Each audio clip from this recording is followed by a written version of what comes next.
Welcome to the Golf Smarter podcast, Linda. Hi, glad to be here. Thank you so much. I just got back from a European vacation. I was in Amsterdam and I went to the Van Gogh Museum. That's the one thing when you're in Europe, you learn how to pronounce things and you try to get rid of the anglicized pronunciation of Van Gogh. And everyone's like, who's that when you're in Amsterdam? And he only had 10 years as a painter for his great works. It was only a 10-year period. So I came home just fascinated, and I started looking around and seeing these beautiful paintings of golf courses and tracked you down. And so that's why I wanted to talk to you. It's not a game improvement interview for sure, but it's fascinating golf lifestyle, which I also very much love. Well, I got into painting golf landscape in 1984, so I've been doing it for 32 years now. Wow, congratulations. So Yeah. I want to backtrack on that and see how you started out as a painter. What were you originally doing? Well, I've always painted since the time I could remember. Okay. So, so I was a confirmed artist by age 6. I realized at that point that not everybody did that, so it sort of gave me, the confidence to know that's what I was. So it really guided me the whole rest of my life, which I really appreciate very much. Kept me out of trouble a lot. So is it something that you recognize other people couldn't do, or you just love doing it so much you just never stopped? Both. Yeah. But I didn't recognize what it was until everyone else said, "Oh, this is very special. You're an artist." So I went, "Oh, I'm an artist." So that's, kind of guided the rest of my life. And I did it. I've always painted a variety of things, but landscape always been my first love. And were you trained when you were young? Did you start taking lessons? Yeah. Or? Oh, yeah. I always painted in school, and I went to a university that had a very good art department in the University of Louisville, and then I went to a summer painting school called Skowhegan School of the Arts, and that was really a great experience because it's basically all people from all the different art schools all over the country that get together for the summer in Maine. And from there, I went to the Art Institute of Chicago. So I got my degree there. And then I started just painting landscapes and selling them. And were you always early on? Let me ask it this way: when did you start focusing on landscapes? I did such a variety. But after I got out of art school, while I was in art school, it was mostly figurative because you had the models, and you were always having to do classes in the institute, and it was always models. So I did a lot of drawing, a lot of painting of the figure. And as soon as I got out of school, that was it. I went back to landscape again. But I paint a variety of different subjects, and all of them come easy, in other words. It's just that I like landscape the best. Mm-hmm. So then I worked at the art fairs around Chicago area for quite a number of years, and then I moved to South Carolina and started doing commission work for various people, and that led me to Augusta National. And they like my landscapes and asked me if I could paint a golf course. And I So said, sure. it started with Augusta National. Did. Now, are you a golfer? No, I'm an avid watcher. Oh, well, were you at that time when Augusta National reached out to you? No. Okay. So did you have any sense of who they were and what they meant, what that meant to the golf world? Yes, I did. My father's been an avid golfer all his life. I've been around it all my life. Okay. I played a little bit when I was young, but I was mostly into horses, so I spent my time at the riding club, not the golf club. But I've been around it. So yes, I knew it was very important. And So I started working with them, and that led to other clubs commissioning me, and that's all I've done ever since. And so that's really your primary focus now is just golf landscapes? That's it. Do you work from photographs or you sit there with your easel? Nope. I realized early on that wasn't very possible. Okay. Well, You're in play, basically. so I'm a photographer as well, and I love doing outdoor work, as well as capturing moments with people. But I've always for photography, which there's less texture, less depth than you'll have in painting. How do you frame what you want to paint when you're in the picture, or do you just take a portion of a photograph? I do all of the above. I've always taken the photograph is never the end product to me. In fact, my photographs look horrible. If you were looking at them as a photographer, you would go, "What?" I mean, basically, I take composition shots, and then I will take every piece of that scene in a really, blown up like 300 millimeter, so that I have every single piece of it. It might take 30 shots to do the same scene that I just did with, an overall. And then I will take the overalls for composition.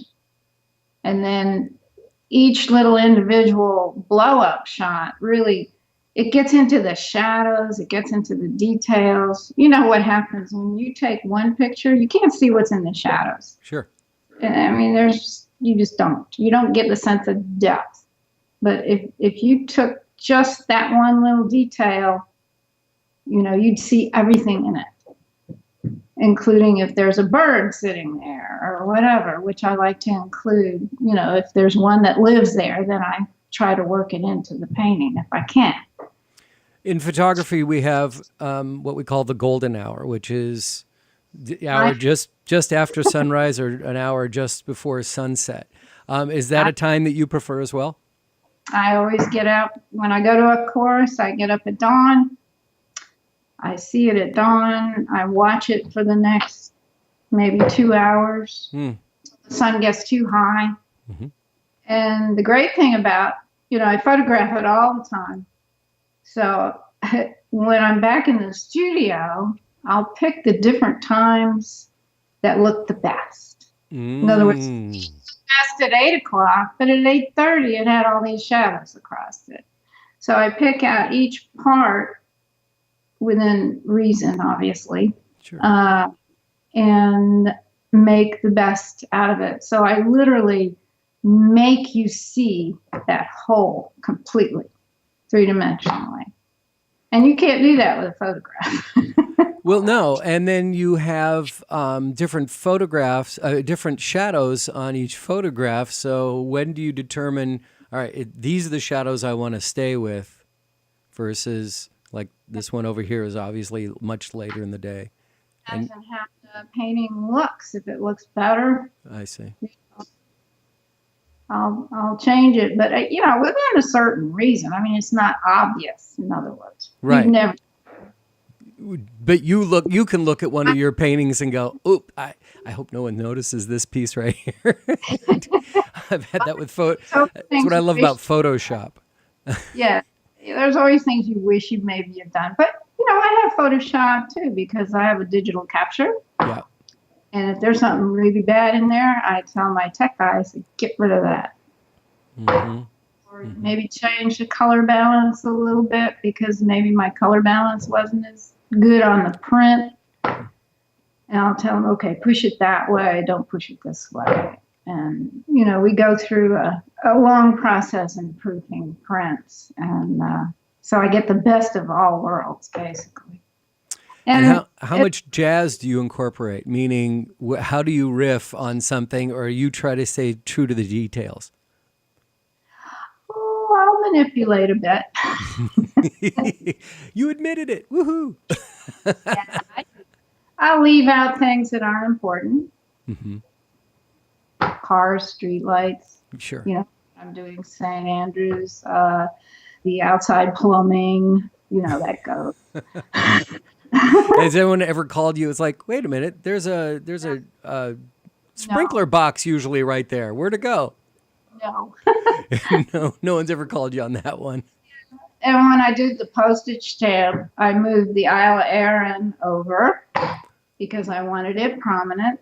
Okay, and It worked.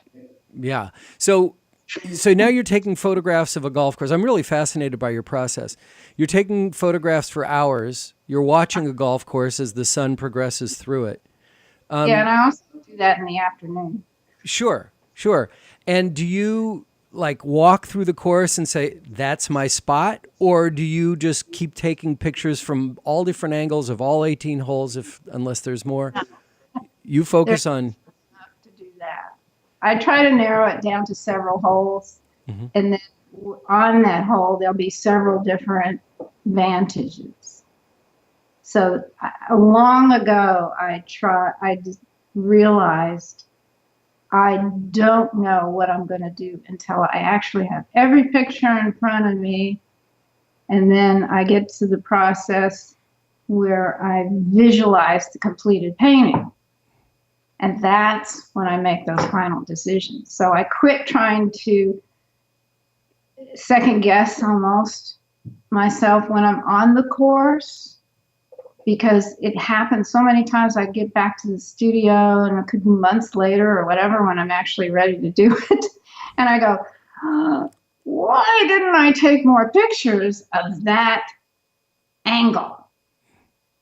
And you want to kill yourself. So I try to cover all those bases. I know it well as a videographer, and you're always looking for one more shot. And it's like, I looked at that image. Why didn't I just shoot it? Why did I discount it? Right. Right? And Yeah, you never have enough. that I do is, well, first, I'll just tell you, first, when I get to the course, if I'm not familiar with it, I get the pro or somebody to show me the whole course, talk about it. I want to know about this course. Mm-hmm. Some I know about, but if I don't, I want to know everything about it. Who designed it? What are the strategic holes?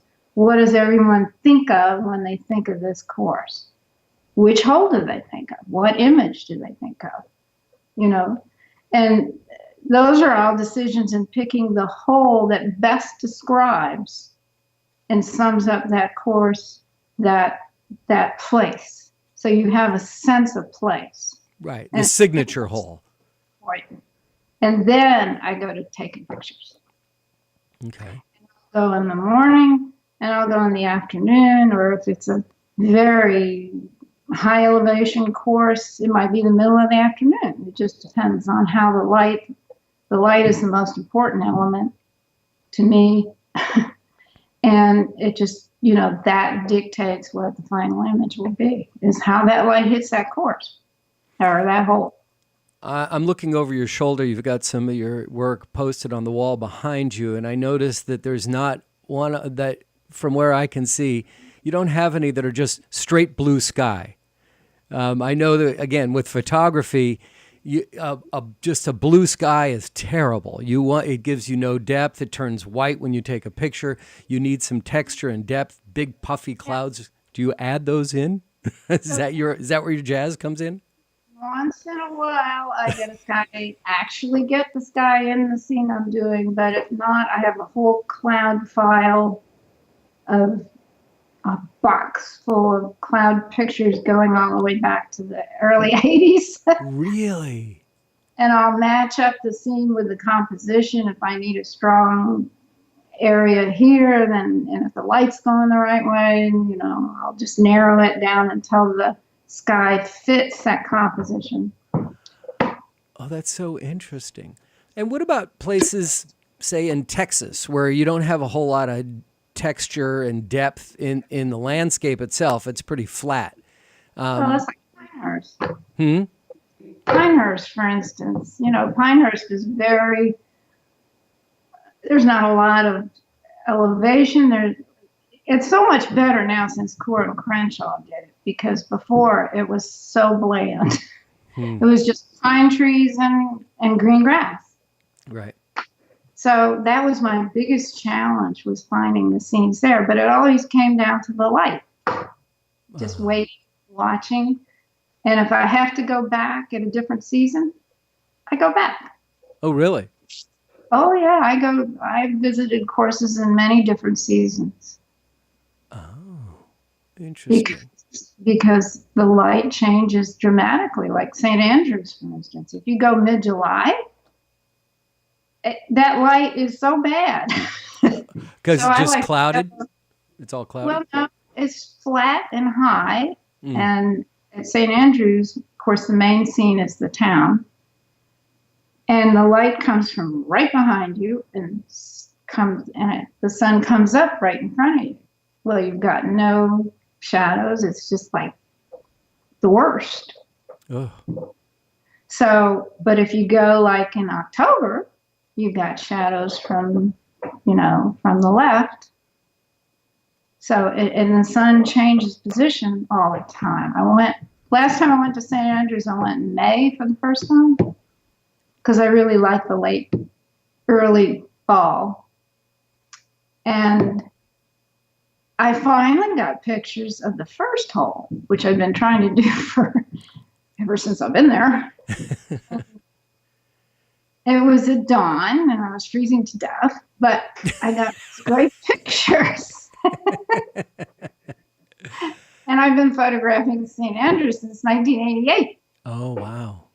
So, and in fact, I just finished that very painting, which is right there. Oh, it's too far for me to be able to see it. Well, I can pick it up and bring it closer. Oh, yeah. Well, that would be actually, if we can even get a digital image of it, and we can include it on the video of this. I haven't even sent it. Oops. Oh, so we get a preview. Oh, well, then pull it up. If we get the first preview of it. I haven't put the finishing touches on it yet, but here. Oh, well, yeah, go get it. I'm really curious to look at it and talk to you about some of the detail. Wow, now that you've walked across the room, that's pretty big. I didn't realize. I thought I was looking at postcards. I didn't realize the wall was that far from you. Here. Well, this is great. Now you're holding it up to the camera pretty well. Oh, I love that. All right, so you're saying that the town is what gave you a lot of the interesting elements to it. Oh, yeah, the light from the side and the dawn and the way the green lights up. Yeah, you can see where the shadows are some of the. And the first hole is, nobody ever does the first hole, so I want to. Right. That's beautiful. Anyway. Thank you for pulling that up and showing it to us. I had to send it off for a digital capture. So I'm curious, when you're commissioned by a golf course, generally it's a golf course, not an individual, I would guess. It's both. Oh, really?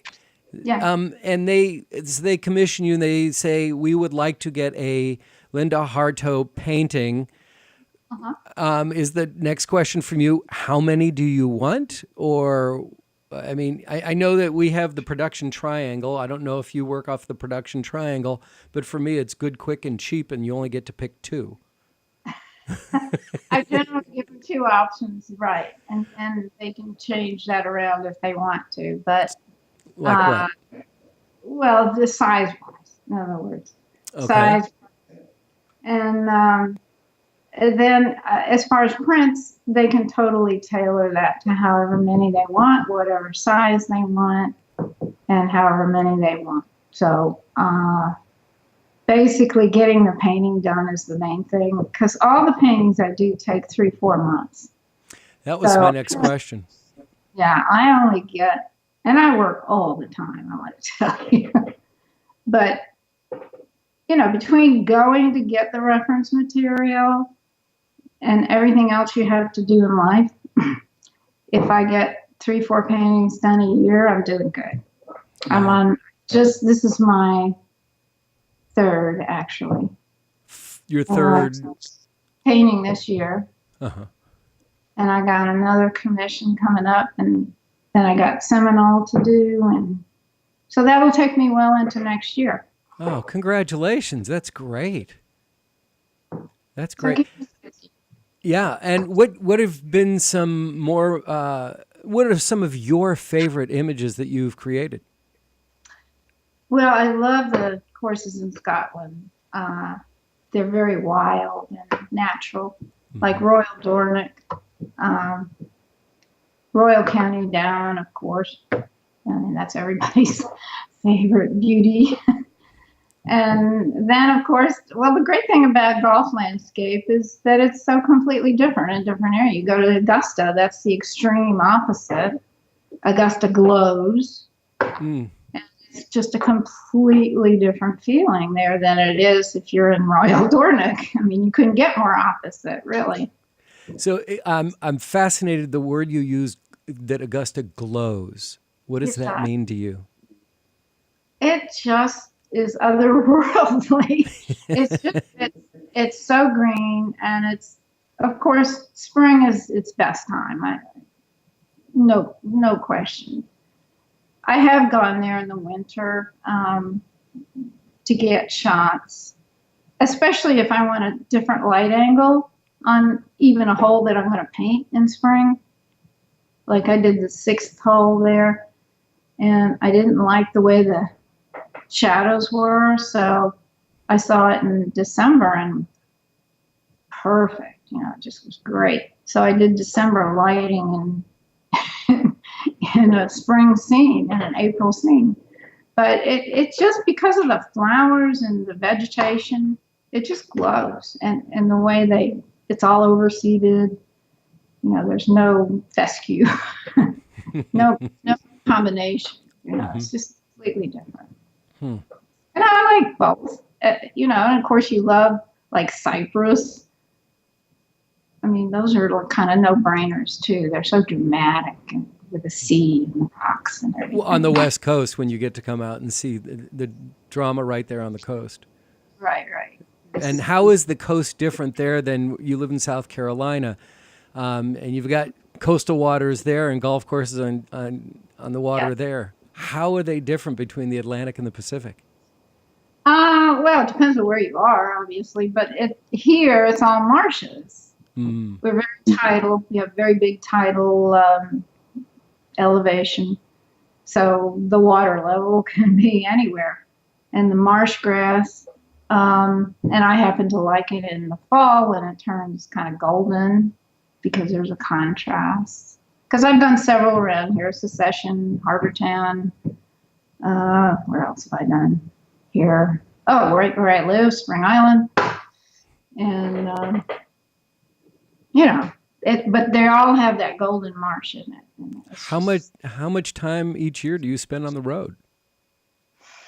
Not as much anymore. I did the tournaments a lot, and I've kind of stopped doing that. It takes so much time. And I did the U.S. Open for 25 years in a row. Oh, my goodness. So what do you say, I did the U.S. Open? What does that mean? Are you going there and displaying your work? Yes, I worked. Ah, okay.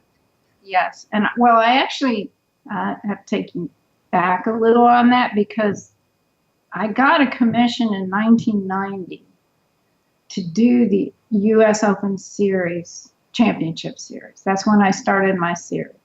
Wow. And I also got a British Open Championship Series going at the same time, commissioned by the R&A. So I was going to both. Well, I wasn't going to U.S. Open then because I really didn't have a merchandise tent until about 95. Uh-huh. And I started going in 96. That was my first one. But I went every single year after that and worked there selling prints.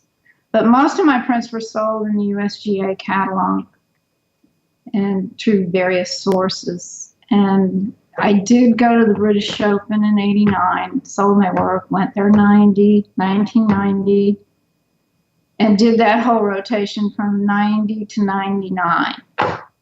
And then I stopped doing it. I just couldn't do that much. It was just so hard to go over there every year, get the pictures, do the painting, go back, and it's just, ugh. I had to stop. And I stopped doing U.S. Open just because of the travel, and it take a third of my year every year. And I wanted to do these other courses. It's getting to a point in my career, I need to pick and choose some of the courses I do. So I can get in some of the ones I just never had time to do. Well, are there courses that you'd like to do that you've not been hired to do? Yeah. Oh. Plenty. So is that's a hobby? It becomes a hobby at that point? I mean, you're doing it, well, obviously you're going to sell them. It's not a hobby, but so you do it, you get commissioned as well. Say again, I'm sorry? I'll do a painting that's not commissioned if I think it's like the St. Andrews one will be for sale. Okay. It was not a commission, but it's a good image. I know it'll sell. But I'm not going to go to some course out in the middle of nowhere and do a painting on spec. Yeah. No, you don't have to anymore. Well, I can't afford to do that. I do have to make a living. So yes. I have to be careful, I mean, there's so many beautiful places, but I can't do it on spec. Sure. Just can't. And what course have you done the most work for? Have you painted the most number of paintings? Augusta. Augusta? Yeah. How many have you done of different angles of that? Wow. About 25 or more. Oh my gosh. And which hole did you do the most? I think 13 tops the list at about seven different paintings. And how do you approach it in multiple ways? I have a lot of pictures. A lot of different little angles, size. You can zoom in.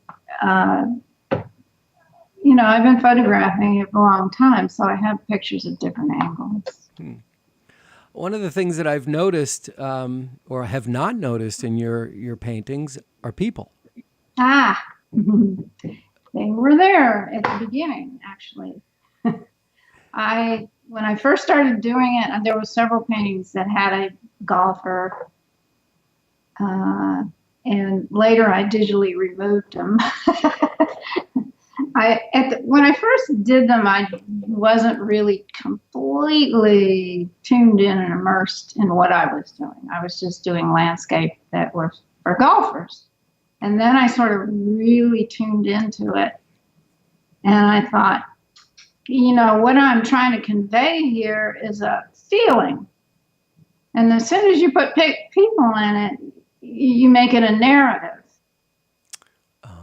So you, as the viewer, can't really immerse yourself into the feeling. And I sort of realized that right around early 90s. Was there something that jumped out at you that said, ooh, all of a sudden, it's not right to... I think it was the combination of me going to Scotland, where I really tuned into the feeling of golf. Mm-hmm. And also I had read the book, Golf in the Kingdom. Oh, Michael Murphy. Yeah. So that's sort of the metaphysical side of golf that I said, oh, that's what I feel. Yeah. And once I made that connection, I no longer wanted to put people in it. Yeah. Because it just changed the feeling of the scene. And I think golfers like to imagine themselves alone on a golf course. Yeah. It's all yours. And this experience is completely a metaphysical experience. And so when you look at that painting or that print, it brings you back there. And that's the whole point to me. That's wonderful. Well, thank you so much for your time. This has really been interesting. If anyone wants to check out, it's hartough.com is Linda's website. Hartough, like Hartough, right. But it's pronounced Hartough. Hartough. Hartough.com. Linda, thanks so much for your time. This has really been interesting. I appreciate it. And we'll go look at the pictures some more. And, people, you can buy her work too, right there off your website, right? Yeah, I have many, many images, and they can be custom sized, framed, or anything like. And right now we're running a sale, 20% off, free shipping. So, and I'll be introducing this new painting probably in about a month once we get it digitally captured and proofed, and it'll be on the website. So it'll be late summer 2016 probably. Yeah, somewhere around there, yeah. It takes a while to get all that done. Sure. Thank you so much, Linda. You're welcome. I enjoyed it. Click on the link below to subscribe to our free weekly interviews on the Golf Smarter podcast at golfsmarter.com.